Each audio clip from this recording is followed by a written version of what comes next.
If you notice me looking a little more tan than usual, it's because I just got back from vacation. I was in Thailand and Indonesia with one of my best friends and I had the most amazing time.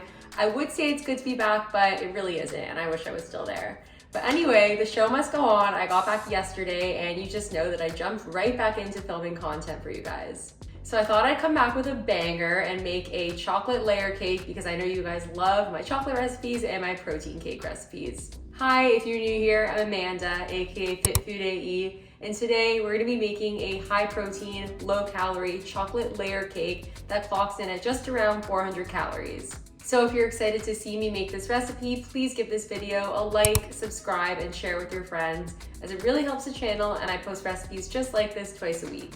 And without further ado, let's get started with the recipe. So first things first, you're gonna preheat the oven to 350 Fahrenheit.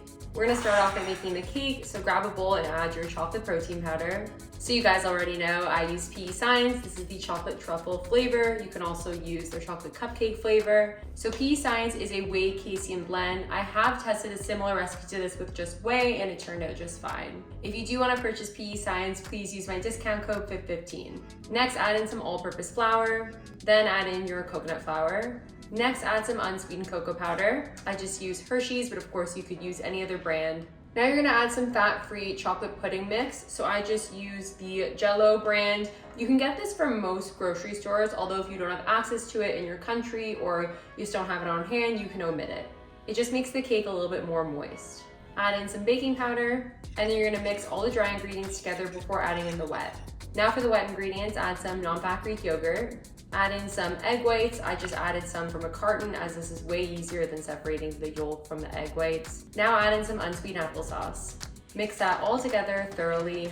Then you're gonna grab your mini 4-inch spring form pan. So I purchased mine on Amazon. You can find it in my store, which is linked in the description. Spray this with cooking spray and then pour in the batter. Make sure the batter is spread out evenly. You can use the back of a wet spoon to do this. And now we're gonna bake the cake. So put it in the oven. I bake mine for around 23 minutes. I'd recommend checking after 20. You can stick a fork in the middle and then see if it comes out clean. If it does, that means it's done. Now while the cake is baking, we're gonna make the frosting. Grab a bowl and add that same chocolate protein powder. Then you're gonna add some powdered sugar substitute. So I use Lakanto. This is a 0-calorie powdered sugar substitute. You can use my code FIT15 if you wanna purchase anything from the Lakanto website, but of course you can use whatever you have on hand or you can use regular powdered sugar. Add in some unsweetened cocoa powder. Now add your non-fat Greek yogurt. And then add a tablespoon of cold water, mix it and add a bit more cold water as needed. You wanna be able to mix all the ingredients for the frosting together thoroughly, but we don't want it to be too runny. So it's better to add less water than too much water. So mix that all together and then store it in the fridge until our cake is ready to frost. So once the cake is done, you're gonna let it cool completely. This is really important because if you try to frost it while it's still hot, the frosting is just gonna melt off. So once the cake is cool completely, you're gonna cut it in half with a sharp knife like I'm doing here. Then you're gonna let it cool for a bit more and then add some of the frosting in the middle and then just spread it around. Be really generous with the frosting, otherwise if the layer is too thin, you're not gonna get that look of the layered cake. You can even spread out more of the frosting to the sides in order to do this. Then place the other half of the cake on top.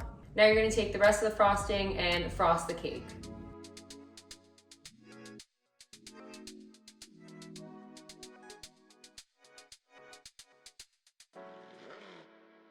And then you're done.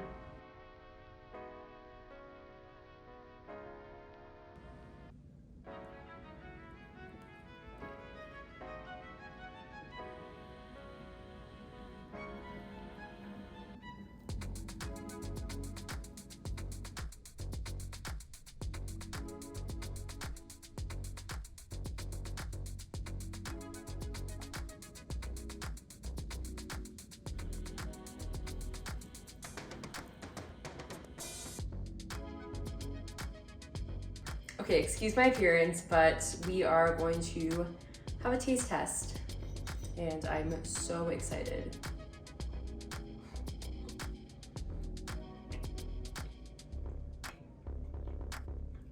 This is incredible, and I'm not just saying that because I'm hungry, because I haven't eaten anything since my workout, but this is insane. Love the layer of chocolate. So good. I knew this recipe was gonna be amazing, but you have to try this. Thank you guys so much for watching. I really appreciate it, and I hope you enjoyed this recipe. If you did like this recipe, then I'm sure you love cake, so I'm gonna link a couple of other recipes that you should watch next. And please give this video a like, subscribe, and share with your friends, as it really helps the channel, and I post recipes similar to this twice a week. And with that, I will see you guys next time. Bye.